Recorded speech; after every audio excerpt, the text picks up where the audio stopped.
Do you see something there? It's kind of blurry. No, it's kind of... I can't really make it out either. Oh, wait. Oh, no, I see something. Hey. Okay, yeah, there it is. Okay, next, come on in. Hold still, take a deep breath. Good. Okay, yeah, next, come on in. Come on, hurry. I'm coming. Okay, hold still, take a deep breath. Okay, you're done. Next, come on in, take a deep breath. Hold still. Next, come on in, take a deep breath. Hold still. Next, come on in. Oh my God, what are you doing? I'm taking x-rays, getting paid. Are you not even looking at these images? They're all blurry, they're terrible. Oh, ooh. Crikey, that's a nasty case of lupus you got there. That's not lupus, that's a blurry image. What are you doing? You have no clue. You're a student, aren't you? These images are terrible, they're all blurry. Actually, that's not blur. That's geometric unsharpness. Hint. Are your images showing decreased spatial resolution and detail? Have you already tried adjusting your technical factors and still nothing is working? Well, the culprit may be a focal spot error. Focal spot errors occur for various reasons, but the most common reason is that the tube was pushed beyond its limits. Overloading of the anode causes pitting along the focal spot. Another factor that causes focal spot errors is focal spot blooming. Focal spot blooming occurs when the focal spot size increases with age, heavy workload, or the use of high MAS. This increase in focal spot size leads to reduced spatial resolution and reduced recorded detail. The anode is constantly being bombarded by electrons. This causes blooming. No, not that kind of blooming. When the X-ray tube is new, the edges of the focal spot are sharp, and so are the X-ray images. But when the tube gets old, the focal spot gets ugly, and so do the X-ray images. Focal spot size has a direct impact on geometric unsharpness.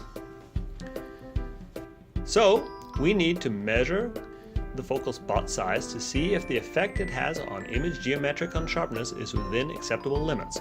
A good rule of thumb suggests a nominal focal spot dimension of approximately 0.1% of the SID.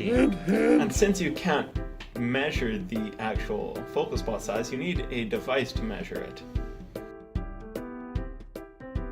But don't go searching around the department looking for the focal spot testing device. Instead, just grab a phone and call your local medical physicist. The medical physicist will perform the focal spot test as it falls outside the scope of practice for an MRT. When the test is performed, the focal spot testing device is placed on the tabletop and the tube is centered 18 inches above the bar test pattern. Then the beam will need to be collimated to the confines of the test tool. Set the factors to the manufacturer's specifications and expose once for each focal spot size. Smaller focal spots should be able to resolve more line pairs per millimeter. This means that a small focal spot equals higher resolution. The resultant image is then measured to determine the spatial resolution of the device by counting the line pairs available. If the spatial resolution is determined to be outside the acceptable range, then it is retested. If it is outside the acceptable limits again, then it fails the test. Even if one focal spot size fails, the other may still pass the test. This may let the tube still be operational for a short period of time, but you would have to be selective of which exams to perform. Always be aware of the manufacturer's specifications from the machine that you are working on and think critically when you set manual techniques. While the quality control test is being performed, it is important to maintain proper radiation safety practices. That means none of this. A separate radiation safety program is essential in every radiological facility under the direction of a qualified expert in radiation protection as specified by the Joint Commission on Accreditation of Hospitals. Here's what you need to know. Focal spot testing must be done annually. Focal spot testing ensures that the anode and focal spot are operating at acceptable levels, which not only results in higher resolution images, but also minimizes doses of patient. This adheres to the principles of Alara! So now that you've done your test, what do the results tell you? Just like any kind of quality control test, whether it is for your pants, a hot dog, or your final comp, it really all comes down to a simple matter of pass versus fail.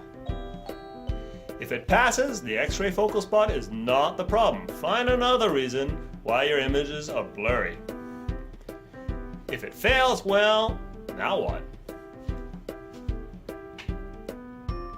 There's not much you can do for an old X-ray tube whose focal spot is too blurry. You could adjust your protocols to maximize spatial resolution for your new blurry focal spot, but it won't be too long before it's in the trash.